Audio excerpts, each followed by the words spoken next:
With the amount of disappointment I'm currently feeling while playing World of Warcraft Midnight, I almost forgot that Diablo 4 even exists. And who can honestly blame me, considering how absolutely amazing Diablo 2 currently is?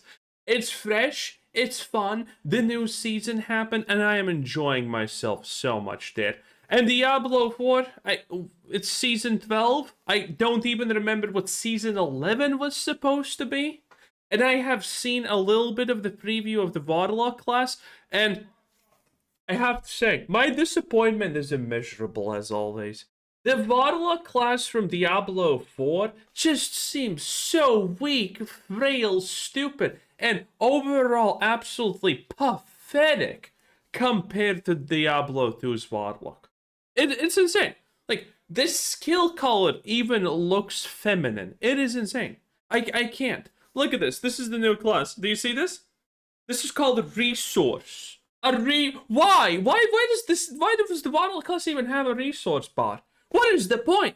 Every class since Diablo 3 has either ignored the resource bar or completely cheated it. And the same thing is obviously happening in Diablo 4. What is the point of giving a Warlock a resource bar? What is the point of even having that? The game is so poorly made that having even a resource bar doesn't matter at this point.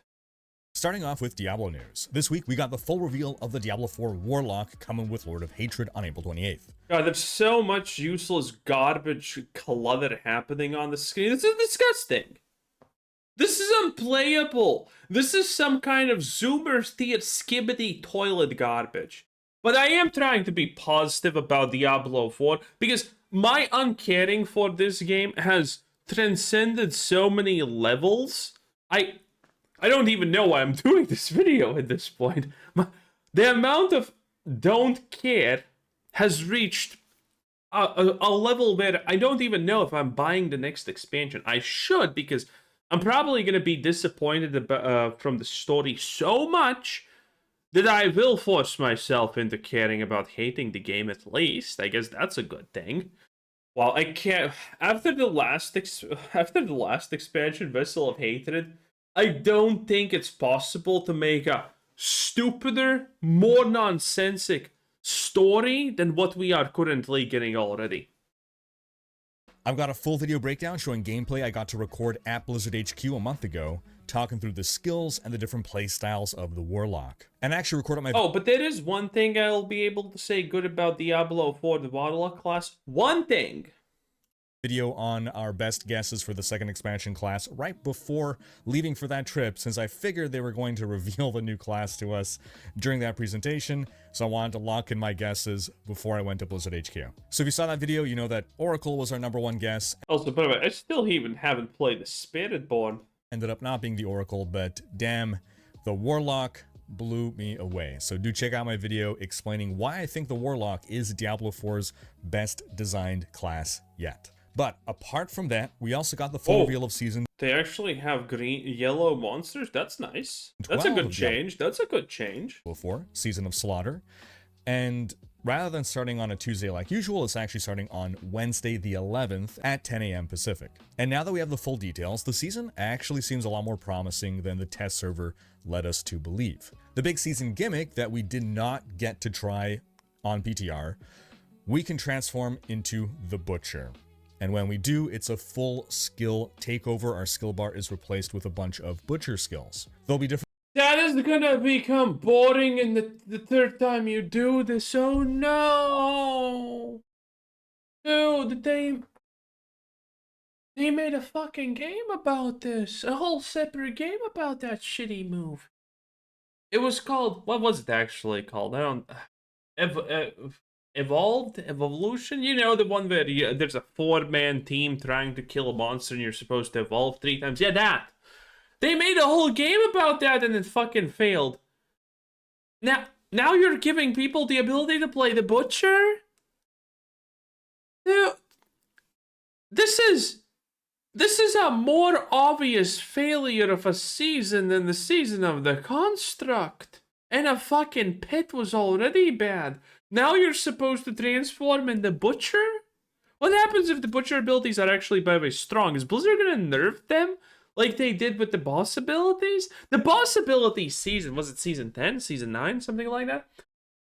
Was the thing that I was actually super excited about. I actually thought, wow, that this is gonna be the first good season in forever. And it wasn't. Because Blizzard and all of their genius saw that people were having fun with the boss abilities and making builds around the boss abilities, and they were so, oh no, you can't do that, you can't do that. And they nerfed it. And they made the boss abilities fucking useless. It's such a disappointment. It's such a non-stop, just never-ending chain of disappointments. Different ways we can become the Butcher. The first is via a new Helltide activity. You'll earn meaty offerings in Helltide, and you bring those to new shrines of... Yes, of course. You find shit on the ground, bring it to a shrine. Of course. Of course.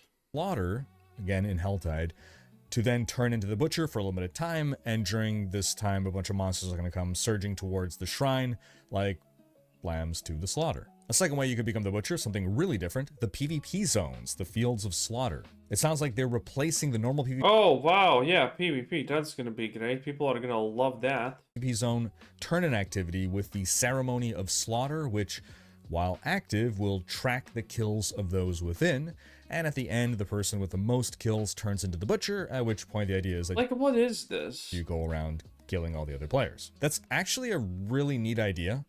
It may be too late into Diablo 4's life at this point to try to revive PvP, but this is the kind of stuff that could have made PvP... It's too late in Diablo 4's life to revive Diablo 4.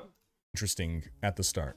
I'm just not sure there will be enough people participating in this for it to really kick off. Then the final way to become the Butcher... Wait, what do you mean not enough people? Let me Steam DB Diablo. What? Let's see. Because, again, Diablo 4 is doing great. What the fuck? Is this Diablo 4? Yeah, it is. Oh, 5k players? Well, I guess even the bots aren't active at this point. Yeah. The last time it had a 41k player amount was literally on a Sunday, December 14th. Wow. Holy moly. Yeah, even the bots aren't active at this point. What a disaster. What an absolute disaster. Slaughterhouses. This is a new activity during which you will be the Butcher the entire time, and they're not giving us the full details here. They keep being mysterious about wanting to leave some surprises for us, but seems like we will be fighting good guys, like NPC guards. I wonder if we'll even get to fight angels? And it seems as though getting kills as the Butcher is how we'll be progressing our seasonal reputation. Dude, that sounds so fucking... Again, this is probably the worst season. Becoming the... Again, this is gonna be boring. Like, you pick a character in a class and build a build because you want to play the character in a class, and now you're forced to be the Butcher?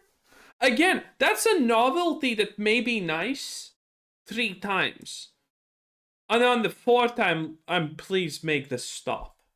By collecting fresh meat as the currency. Now, the Butcher is the new mechanic we learned about, but that's on top of what we already knew, which was the kill streak system, where you have 5 tiers of increasing kill streaks. I wonder what's the borrowed power this season, by the way, because the Butcher can't be it.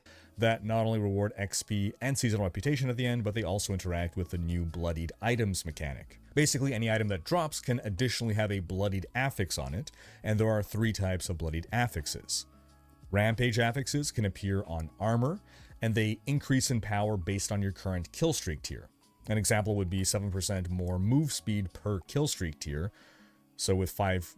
God, this is so shit. You know why? Because this is gonna limit all...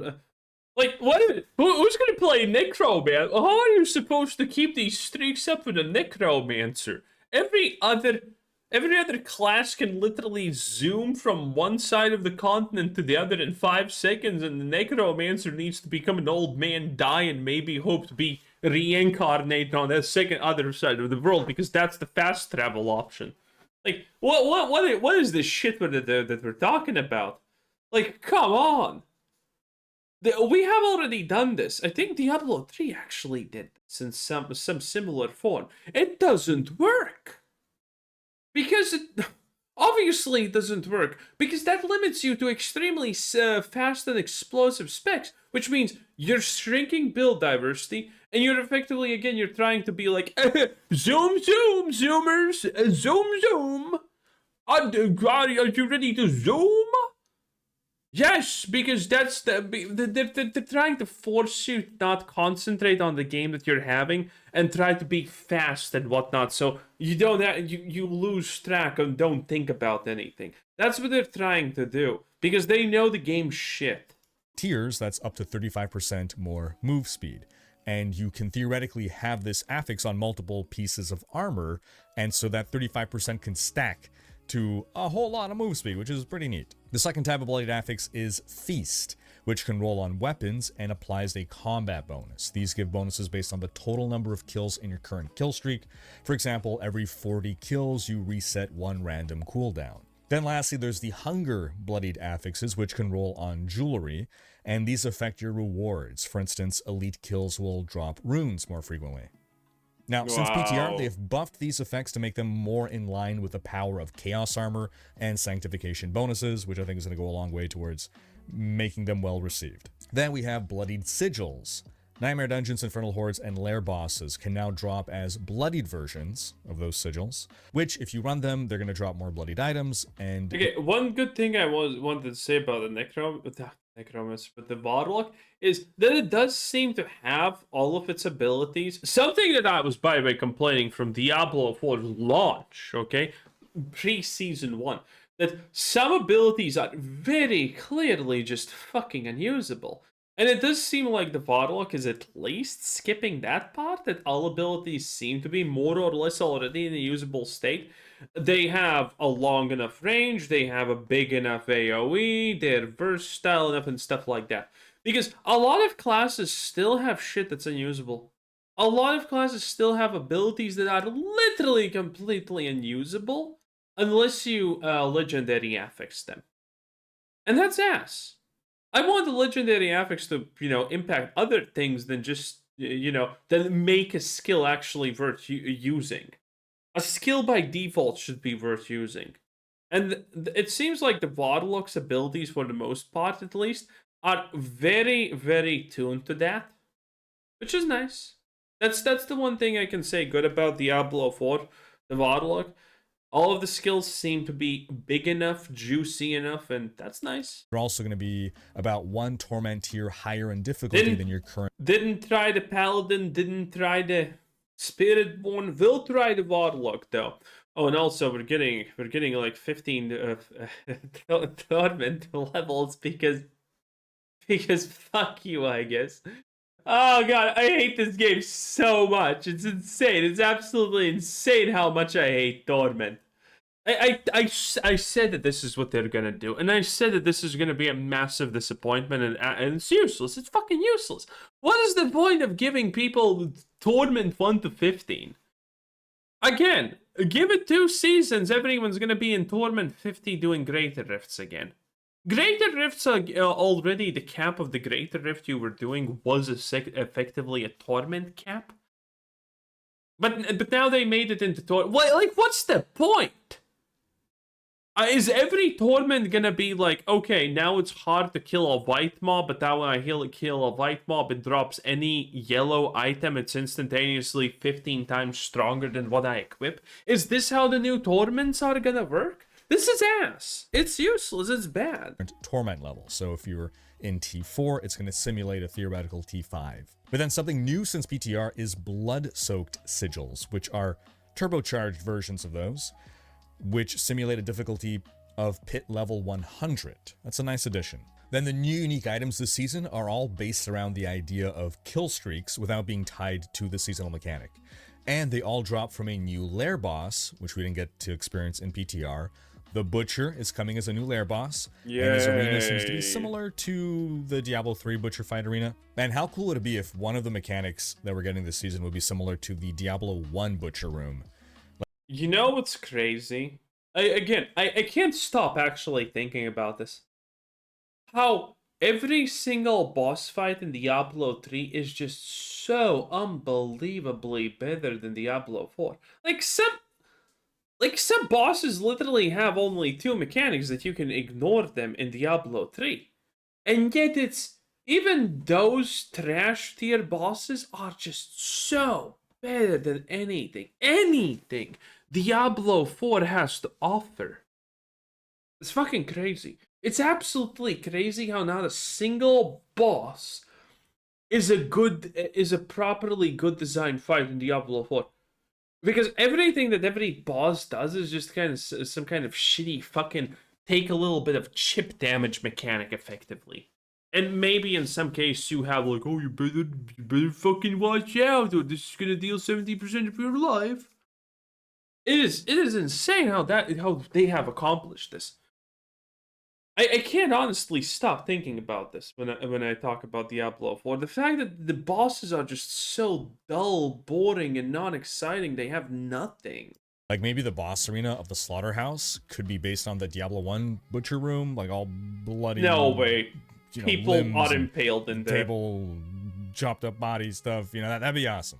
Bloody Butcher, so much better than Fire Butcher. So that's season 12.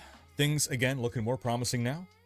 I do have mild concerns that the novelty of being the Butcher will wear off, and what we're left with is a dressed up conduit shrine. It would be terrible if transforming into the Butcher makes us weaker. And also just some people want to play the build they built and not some other build. Like, listen, it takes me fucking 3 seconds to know what's the actual mechanic of the season to already tell you that this is gonna be a disaster. Even Riker is here saying, oh, this is gonna be ass. And the Diablo 4 team are thinking about this shit for probably months and being like, this is genius. People are gonna... No! This is literally gonna be easily the worst season ever. Like the pre-made Butcher build, but honestly, with this being a shorter season, this is a great time to try something crazy like this. The PvP stuff, the Butcher transformation, these mysterious slaughterhouses. I'm glad Blizzard is taking some risks, and I do hope they pay off. Now, on top of that, patch notes are seeing updates to useless unique items like the Butcher's Cleaver, or Lochran's Talisman, and Dariel's Visage, so we're seeing some promising changes there. Hopefully, these items will actually see use now. They're also reducing the XP reward from defeating World and Lair bosses, and they're fixing what was apparently a bug that nerfed the Pit Close XP, so we're free once again from Lair boss jail, though honestly, with the return of Pit XP, I'm not sure Lair boss XP needed to be nerfed. It was bad that Lair bosses became the best XP farm, but they should still exist as an alternative to pits for XP. The tower, while still considered a beta feature, they're making a lot of changes and they're planning to add rewards. First off the changes, tower bosses will now deal significantly more damage. They're just rebalancing the bosses in general because they don't want the boss fights to feel like a slog. They're also reducing the number of enemies needed to complete the tower. They're adding 5 new tower bosses, 5 new tile sets. Treasure goblins killed in the tower will now drop better rewards. They're also removing one tile set that was too narrow and annoying to play through. They're fixing a bunch of exploits that people found. They're also removing, just from the tower, the monster affixes Shielded, Unstoppable, and Teleporting, because they noticed that players just kept restarting their runs if they ran into these affixes, so that's a great way of avoiding us going back to Greater Rift fishing like in the D3 days. They also teased that they will be releasing some rewards for the tower. I haven't even done the tower a single time. I could not give a shit. Some rewards will be for advancing tiers in the tower, like beating your own personal best. And then there will also be leaderboard rank rewards, which will be some kind of status symbol to show off. They also confirmed that Solo Self-Found is still being worked on. Now, we also got some quality of life updates. All doors in all Nightmare dungeons, we will no longer need to click to open them anymore. You can either walk right through. That is actually massive, and it took 12 seasons to do. Or just break them. Our mighty warriors will no longer be stymied by a closed door. They've also changed how traversals work, like when you're climbing. They will now scale the animation. It's going to scale now based off of your move speed, so it's just going to be faster now. God, I hate this, by the way. All of these fucking events. Like, I don't know how they have made these events so boring, dull. But considering, again, you one-shot everything? When you one-shot everything, the fact that an event lasts 5 minutes is just a hindrance. When you one-shot everything, everything becomes boring and dull because it's just a waste of time until you can do it. And this is the thing, right? Like, look at this. He has 2 minutes to finish the fight. He finishes it in 10 seconds. Like, and now he needs to wait again. Like, this is boring. There is no challenge to this. There's just a waiting mechanic. You might as well just stand AFK 5 minutes and get a fucking loot bag at this point. It's literally the same effective mechanic. And they've also just improved load times across all loading screens in the game. The channeling time for repeatable actions like summoning a town portal, that's been reduced and now maxes out at half a second. That's pretty huge. All those little, like, click this to channel, like, freeing of, a prisoner or whatever, never, ever going to be more than half a second now. And the threshold for damage taken before being interrupted while doing one of these channeled actions has been increased from 5% of your life to a massive 20% of your life. That's such a massive change. You're not going to be interrupted unless you take more than 20% of your life in damage in half a second. Oh, and the Omnicide cap has been raised from 1 million to 100 million. They didn't just times 10 it, they times 100 it. Now, you understand how bad that is, right? How fucking meaningless that mechanic is, right? You understand if you're capping a resource, that's stupid to begin with. And two, if you're capping a resource or increasing its cap by 100 times, how dumb and unfulfilling that thing is. Apart from that, we also learned that the cross-IP collab this season will be with Doom the Dark Ages. Better late than never. Wow. Back when Blizzard first teased their first collab. Is that it? Doom the Dark Ages was a common guess. I thought they kind of missed the boat on that, but turns out Doom the Dark Ages has some kind of like DLC coming out now, so I guess it does make sense to do it now. Anyway, throughout the season, there will be a Doom Reliquary where you can earn some Doom cosmetics via play, and of course, there's going to be paid ones in the shop.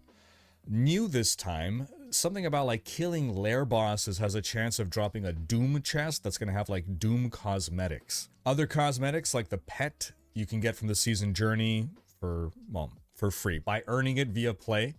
Again, just by doing the season journey. And additionally, from March 11th to March 25th, you can get a bow cosmetic by watching 2 hours of Diablo 4 Twitch streams. You can find my Twitch stream at twitch.tv/Riker. And now for players who have not pre-purchased Lord of Hatred, you'll get to try out the Paladin if you want, for free, up to level 25, from March 11th to March 18th. Now level 25... Oh, they didn't even allow me to try it? Okay, didn't know. It really isn't a lot Lamau, this is Lost Ark. of gameplay, but only it is what it worse. is. There were a couple other little tidbits dropped during the presentation this week that I felt were worth noting. So first off, when talking about the Warlock, they mentioned that a core theme of Lord of Hatred is heaven versus hell, old versus new. So it makes sense that we have Paladin and Warlock as a sort of heaven versus hell parallel. We know we're going to a place with Lilith and Inarius statues. We saw that in like the promo material. That's the Cradle of Humanity on Skovos. Okay. But now I'm wondering, will angels be a big part of this expansion?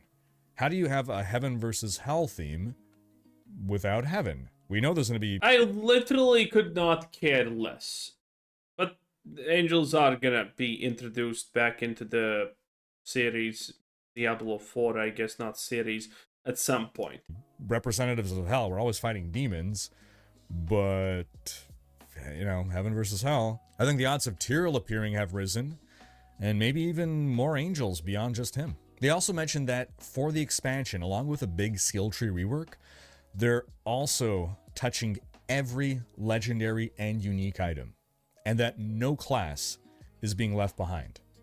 Apparently the team was constantly talking about how to elevate all the older classes to the same level as the newer ones, and they feel that they accomplished this with Lord of Hatred. You know, the new expansion at least is going to be fun for a bit, because, you know, you have all the different shit you want to try on a character. Now, I do believe it's going to be a fucking novelty thing that is going to get boring before you even reach max level. But at least it's going to be there, and it's going to be interesting for a bit. Ever since we got the Spiritborn, and seeing how well it was designed, I've been wondering, when are we going to get Barbarian 2.0? When are we going to get Sorceress 2.0? And I thought maybe like every season they can either do one class or maybe two classes. Sounds like they're doing all of them in one big update with the expansion. And this all just further reinforces that the meta is going to be completely changed with Lord of Hatred. This will represent the greatest disruption in the game's meta since launch. Then in the Q&A, they also spoke to the lack of an auto-salvage functionality for the upcoming loot filter. Basically, they said they're reworking the material economy in general.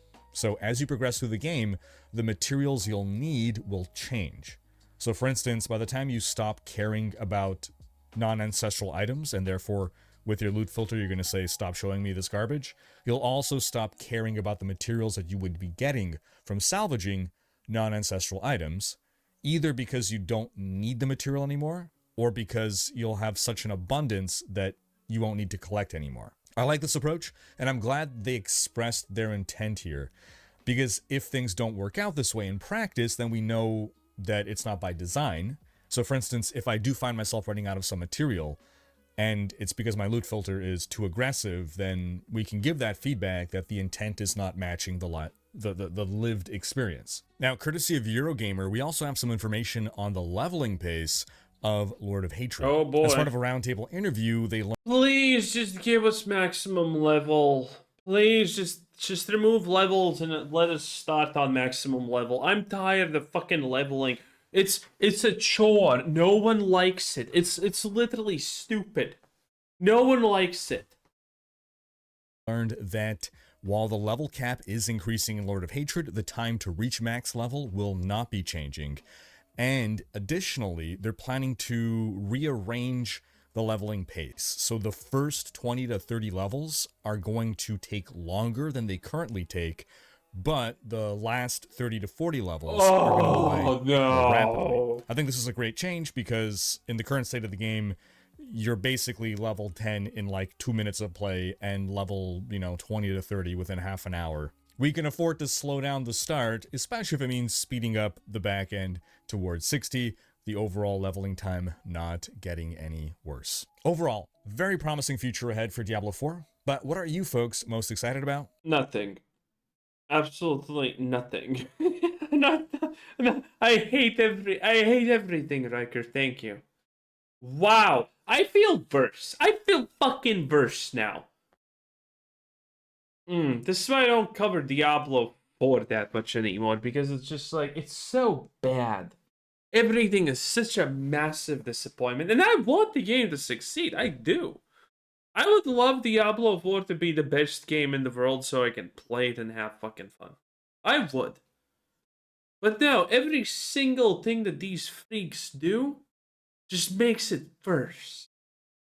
Sound off in the comments. In other news, the new Path of Exile League launched yesterday, Mirage. Oh right, I forgot about that. The new relic... The Path of Exile is a good game. Aquarian Ascendancy for the Scion looks to be a solid addition to the game, especially in the long run where its powers will rotate every league, allowing for different builds. This current iteration did not seem overly powerful, but we'll see what players actually manage to do with it as the league gets underway. The new exceptional gems seem really cool, Void Shockwave especially. And with fossils not dropping anywhere other than Delve with this update, I'm really curious to see what happens to fossils in the economy. One of the things that people are talking, people who spend literally thousands of hours every single league in Path of Exile, is how actually bad the economy is. Because, well, it's actually really bad. The endgame economy, if you're trying to play like that, has been ruined. And one of the reasons why that is because fossils drop everywhere, pretty much. Now, fossils dropping only in delves is actually so absolutely cool and amazing. I like it. You see, this is a good additive. How fucking hard is that, Blizzard? Look at this. Small thing, but there's value in it. I hate you, Blizzard. I hate you so much. It is insane. It is impossible the amount of hatred I feel towards you. Anyway, that was Riker. I'm out.